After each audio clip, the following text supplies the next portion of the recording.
For those of you unaware of what is going down, GME, the letters that the stock market recognizes as Gamestop, looks like it may be the one that crashes the entire facade. Yes, facade. The short of it is, all pun intended, these hedge funds were massively short, betting on the company dissolving, basically. And according to what I understand, the Redditors came through and said, there's no reason for this. Why are they betting this way? GameStop looks good. This gentleman right here, whose YouTube account is Roaring Kitty, did a whole analysis for his buddies that trade in this kind of stuff. For an hour, he laid out his case on why they should all go long on GameStop. Now you can go watch the show or his video, whatever you want to call it. We are obviously not going to do the whole thing. And we're just going to look at just some few spots as he's talking about this. Next, we'll be looking at a CEO of one of these hedge funds. And you will see a difference. Yo, what up, everybody? This is going to be the first video of the Kitty Corner. And the market has kind of forced my hand on this one. The first stock that I'm going to talk about is GameStop. And I know it's a polarizing stock. Some people won't even tune into the stream right now when they hear that I'm bullish on GameStop. As you can see, he's extremely happy. He's just excited. He cannot hide that smile. Even when the smile goes down, the face itself, the skin muscles are pulled back up in a smile.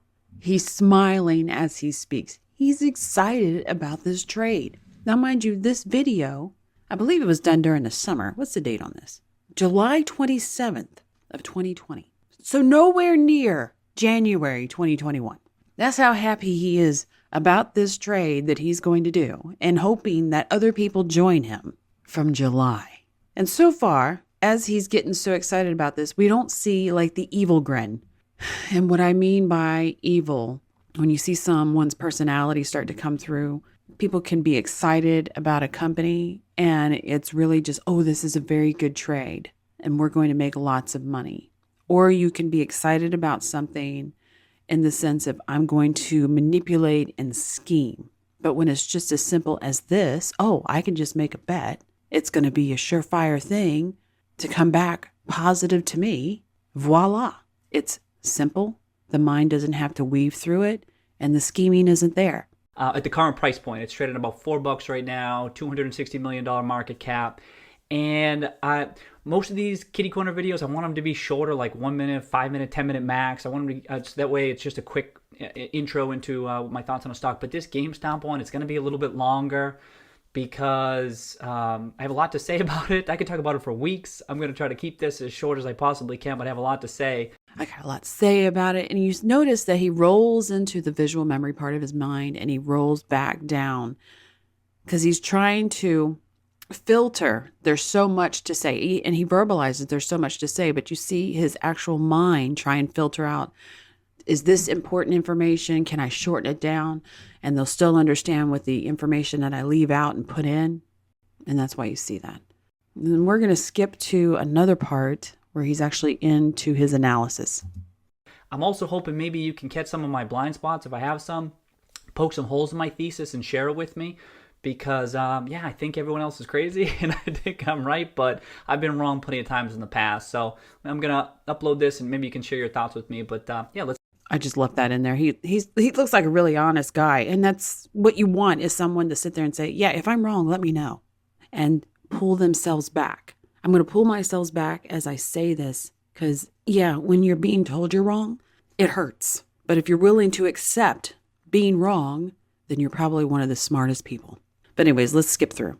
Anyone, if Amazon can compete with you, then you're dead. And then the pandemic. So there's some legitimacy to some of these things. I'm not saying that these things are all ridiculous. I'm not saying that. I'm saying that it's just so much of it that I think that's a part of the reason that it's weighing on GameStop stock price so much in July 2020, because it's really heavy. It's really heavy to get out from underneath that. It's a reason. Part of the reason you see such heavy short interest as well. But I think this has led to an opportunity. That's what I think. Now you see him as he does this, he's still extremely excited. He's very, very happy. And he keeps putting his arm out there, even though obviously he's behind a camera. He's so excited about it. He's talking to that camera as if you're actually sitting there and that hand is coming out as an offering.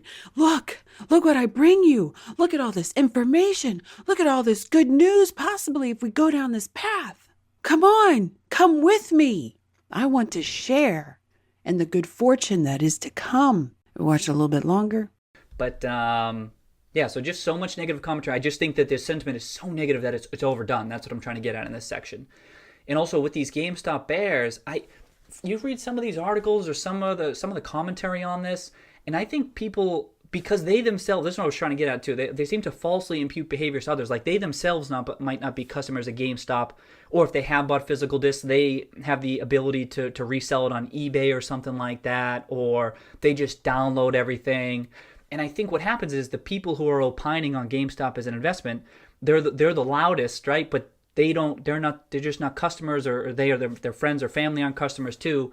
And when that happens, they I don't know, maybe they're not digging deep enough, or maybe I'm wrong. I mean, I might be wrong about this too, but I think. So now he's switched his mindset over to what the bears are talking about. And he's looking down a lot. His personality is still of excitement. You still see the excitement. But he knows people are saying things that are not nice, and maybe they actually have a footing.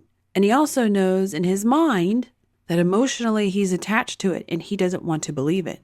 And then he verbalizes it because this guy is a genius. I may be wrong.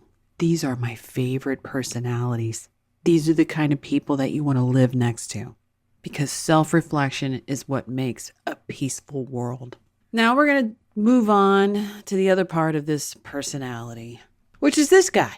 This is the other side of it.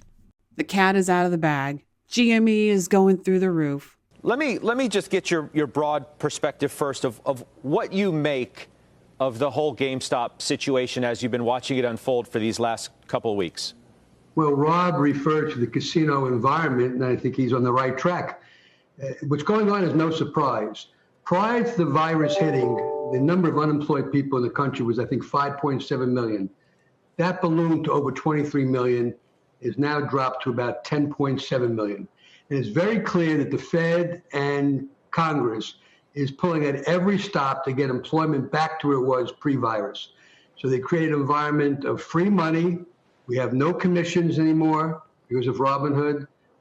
We have an administration that is spending money like drunken sailors. I'm not being critical. The only person I'm really critical of, to be honest with you, is Powell, because when he says that the stock market is not expensive against interest rates, he's leaving out the second part where interest rates are ridiculously priced. You know, if interest rates belong at near zero, you're not supposed to make more than 2 or 3% in the stock market. So I think what's going on is a logical consequence of zero interest rates, zero commissions. So you remember the other guy? He was happy. He was excited. The kind of guy you'd like to be your neighbor. And then you see Cooper. He looks for negative. Why does this matter when you sit there and look at body language and personalities? Why is the negative important? Because personalities are part of the context of looking at body language. The personality that goes towards negative all the time, I'm an excuse getter. It's because of this. Shine the light over here, not over here, not me. And now that I've had you distracted with negative over there, I can lie to you and you can't see it. I can be that bold liar that smiles at you. And very similar to fiscal policy. So are you saying that so it's partly the Fed's fault for putting a lot of gasoline on the fire over the last many years, but also I sense you're suggesting. And that's the other thing you have to remember when you deal with these people in context. If they've got a lot of money, they're not used to challenges, and they have the personality that keeps throwing out negative pieces to distract you. To actually challenge them, they're not used to it. And because they're not used to it, their body language is extremely loud and really, really bad. Because he's in portrayal now. So you're saying that the Federal Reserve, Powell, is the problem. And the eyeballs are all crinkled in and coming through, and they're like, what? And the mouth is gaped open, a little tongue flicking around like some kind of lizard. Let me portray confusion. I was trying to distract you. How come you asked me about this question? How come you didn't follow the negativity and just move on? It's not my fault. tell me if I'm wrong, that you think this is part of a broader populist movement, perhaps, created by the very environment that you just talked about the Fed instigating, if you will. So now you're watching his little eyeballs flying around his brain looking for an out. You can't attack your fellow comrades. And that's what this guy just made it sound like Cooper did. So he's looking to get out of it. Will. I'm not critical of what the Fed per se is doing. I'm critical of the dialogue.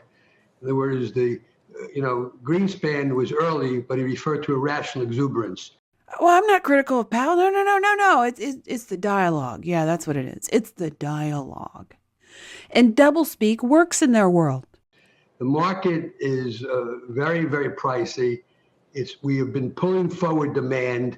The outlook longer term is more questionable.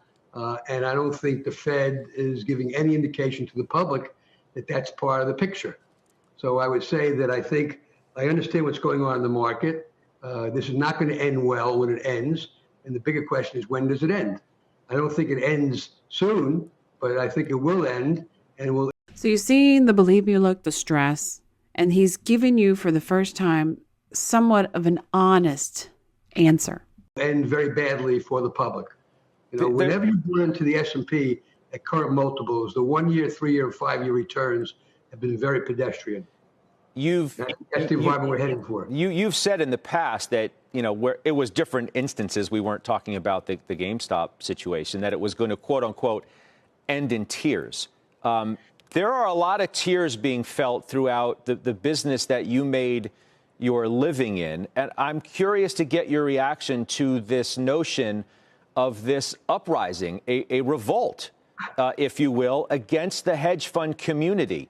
The activity that took place in GameStop. So you see the jaws come up. He finally touches his teeth together and the frown comes down because it's stress.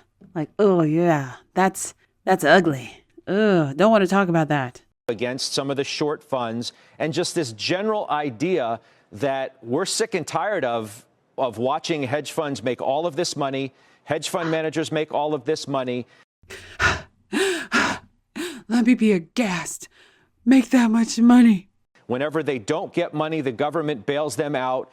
They crashed the banks, big banks crashed the system in 2008 and got bailed out. And the quote unquote little guy got left holding the bag. I mean, how do you react to that? The big boy is holding the bag to a degree as well. I'm holding it too. I've got a bag too. It's not just them. It's me too. And he gets all excited about it because it's like, oh, I have found a foundation to stand on. I've got a bag too. I'm holding. The glee on his face says it all. I found the excuse to get out. Because in his little world, it's a really good excuse. I would like to thank the sponsor of this video, Fero.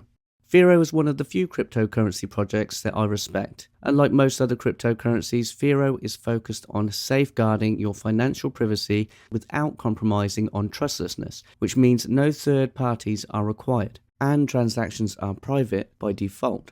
Fero also has an exciting roadmap to look forward to. Features such as Instant Send, where payments can both be sent and confirmed within seconds.